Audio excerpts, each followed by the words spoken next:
Hey everyone, Greg here. The 90th Academy Awards are coming up, so we're going to talk about Best Director. I'm dressed and ready to go. What's going on, guys? You know we're not actually at the Oscars right now? You thought we were going to the Oscars?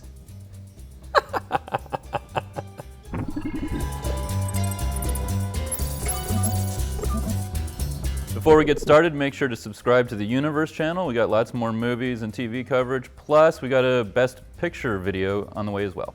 And if you haven't watched all these movies yet, there's probably gonna be some spoilers. If you don't care, then stick around. Okay, right from the top, let's look at our list of nominees. We got Dunkirk, Christopher Nolan, Get Out, Jordan Peele, Lady Bird, Greta Gerwig, Phantom Thread, Paul Thomas Anderson, and The Shape of Water, Guillermo del Toro. Okay, Mike, let's start with you. Who do you think is going to win?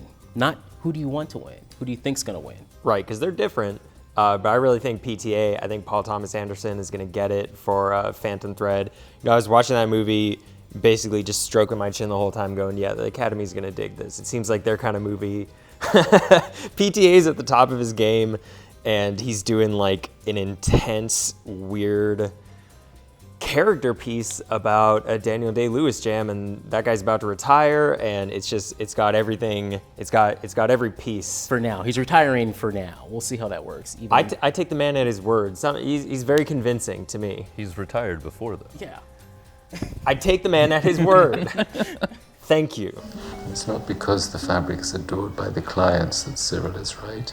It's right because it's right. Because it's beautiful. Yeah, I think that P.T. Anderson's effort was one of the best of the year, but and that was actually my preference, but my money is on Del Toro. I think that this is probably one of his better films, if not his best film, and so many elements of that picture are good and popular, and it makes me think that it's sort of like his time to get that opportunity. I think the other thing also about Shape of Water and Del Toro is that it's the kind of like old Hollywood, like fantasy fairy tale, like kind of mythologizing the myth of Hollywood that that often kind of the Academy gets really into. Like you can put like La La Land and The Artist, I kind of would consider in the same category. They're very different movies, obviously, but they have that It is that in common. expressive Hollywood style, dramatic, lush. It's up for all of those other nominations as well, like cinematography and production design, and it score, and it has all of those things coming together. I mean, I think it does have the most nominations. It has like that the dance number that's like, it feels like Del Toro, like obviously there's a lot of things going on in the movie, but it feels like him specifically doing an homage to an older, more classical era of Hollywood. Yeah, Shape of Water hits all the checklists, even for Del Toro. He looked in his notes, he was like, okay, all right, old Hollywood, a little bit of racism, misogyny peppered in there. It's got it all. What do you guys little think? bit. Yeah. And I think Sally Hawkins' performance is one of the best of the year and one of the best of his career in terms of like his maturity as a director of actors. I think this was a very good show of force. When he looks at me, he does not know how I am incomplete. He sees me as I am. It feels like a movie that nobody else could have made, right? Like it's Del Toro's authorship is all over it. We did a poll a couple weeks ago. Jordan Peele, runaway favorite. Now, I have a feeling that's because no one saw every single film on that list, but still, we got to talk about this. Jordan Peele, who do you want to win?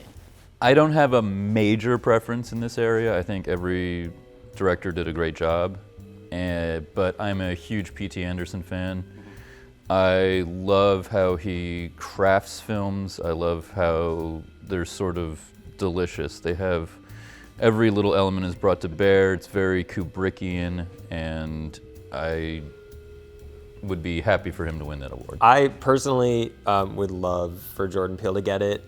It's his first movie ever, and imagine if Jordan Peele gets the Best Director for his first movie, he's gonna be, I mean, he's already set for the rest of his life. Anything he wants to make is just gonna get instantly greenlit from now on, but like, it would just be the right on top. I would love nothing more for Jordan Peele to walk across that stage with an Academy Award for Best Director. He would actually be the first African American to win too. I don't see it happening this year though, and I really, really, really think that there's a surprise pick. I want it to be Greta Gerwig. The way she directed this film compared to everything else we've seen in the technical awards for, you got Christopher Nolan with his style and how everything has to be put together in a certain way, in a fashion, and then you just have this thing with Paul Thomas Anderson, who I love. But with Greta Gerwig, it's just completely is yin and yang here. I mean, look at this clip. Collapse like a little closer. Come over and collapse a little bit closer. Collapse that way. I love that. Come on. I think the thing about her directing style over all the other nominees, even Peele to some degrees, it feels, it's a lot less pretentious to me, and it's a lot more, it feels like she's put a lot of herself into that movie. Like Del Toro or Nolan, they have a style and they have an aesthetic, and it's recognized. They have an auteurship, right? And those movies are recognizable as their movies. But Lady Bird feels like it's not just Greta's movie. Like it feels like it is Greta. Like she put a part of herself into it. And I think it would be a really interesting pick. Yeah, but I feel like the Academy is still, you paid your dues. You paid your dues. It's now your time. So Christopher Nolan and Del Toro, really, I think either one of those two are going to come out on top. I think even Christopher Nolan would kind of be the favorite if it was about dues paying, right? You know, he started sort of small and clever independent filmmaker that rose up into doing blockbuster movies, and then now after so many blockbuster movies, he does a very big project, but something that he clearly cares about. It's a little bit closer to his heart, and he does it pretty expertly. Even me, George. He feels safer on deck. You would too if you'd been bombed. U-boat. It was a U-boat. There's something about the movie not having any actor nominations. Reminds me how it's not a very sort of sympathetic movie for the character. You feel like you didn't side. connect with any of those characters. Not really. Yeah. Like it's a very much a procedural. It's almost an experimental movie. It's done with editing and tone and sound, and it has all of those nominations too, which I expect it to win.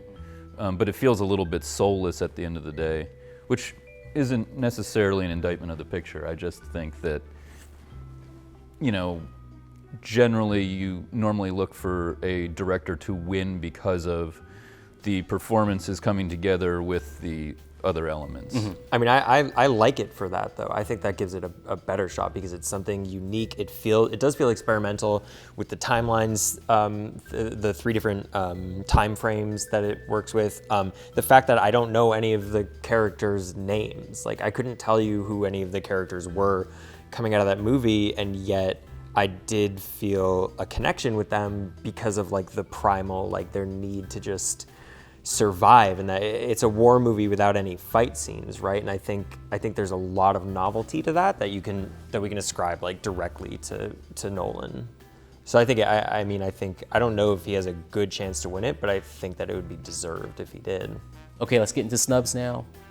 This 5, love it. I'm not changing anybody, but I think the two of you have different choices. Mike, all right, what do you got? I think Denis deserved it for Blade Runner. I think he took a 30-year-old cult classic sci-fi movie, made a sequel to it that literally nobody wanted, including myself. When that got announced, I was like, I was walking around like that for a week.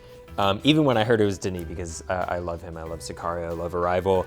And he somehow, to me, made a movie that both has his intent all over it, and somehow he's not an auteur on like the idiosyncratic level of Del Toro or even of Nolan. No, it's more of a Steve McQueen. His palette, his style is a little bit more like Steve McQueen's. He will get his time to shine, though. I think Denis, this will not be the last time we're going to hear his name during the Academy Awards. I'm just scared because that movie didn't do well at the box office, and a lot of people didn't like it because it was too long or it was slow or whatever. for me, I don't know of another director who would make, I mean, there's the Ridley Scotts of the world, right? Who are pumping out alien movies and making Prometheus. And then there's Denis making like slow, thoughtful, gorgeous sci-fi movies. And nobody else is doing that. I would have loved for him to get nominated, to have a little bit of validation for having made this movie, this beautiful, beautiful movie, and to have it not be recognized so far by the masses or whatever. I mean, to be fair about Blade Runner, it did get nominations in most of the technical categories, and it is almost sure to win cinematography with Roger Deakins. And Roger Deakins deserves that award for the cinematography. Like I keep saying, it's a beautiful, gorgeous movie. It's gorgeous. I think there was a lot more that was great about it besides the cinematography, and it got a lot of other nominations as well. I think Denis specifically should have gotten it, but what do you think? I think there were a couple of, to me, sort of troubling snubs, and not necessarily because I think they would be deserving of the award, but Martin McDonagh was not nominated for Best Director. 3 Billboards is the favorite to win Best Picture. Frances McDormand is the favorite to win Best Actress. Sam Rockwell is the favorite to win Best Supporting Actor. It is a strong contender in the screenplay category, and he was not nominated for director. He wouldn't be a pick of mine. I'm with Greg on the 5 nominees we got are strong and great, but it is conspicuously strange to be the favorite in so many categories and not even have the nomination. Who would he replace? PTA? Probably. Right. Probably he would replace Paul Thomas Anderson, who I love, but that is neither here nor there. Like, it just strikes me as strange. I also think 3 Billboards, the acting is strong and the picture is strong overall, but I don't think it feels like a super unique movie, like authorially. Like In Bruges is, even 7 Psychopaths, which I didn't really like that much, but those feel like very distinct stylistically to him, and I think 3 Billboards is just a strong but slightly, don't take it the wrong way, slightly more generic dark comedy. It's even kind of impersonal from that authorial perspective. Right, that's exactly what I mean. And so it makes sense for me for it to be a favorite for Best Picture and not to get the nomination for Best Director, because I think they recognize that.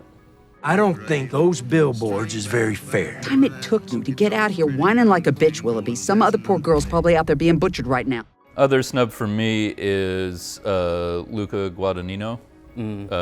I thought that Call Me By Your Name was a fantastic film. It's expertly crafted, and it's got nominations in other categories. It's a favorite for screenplay.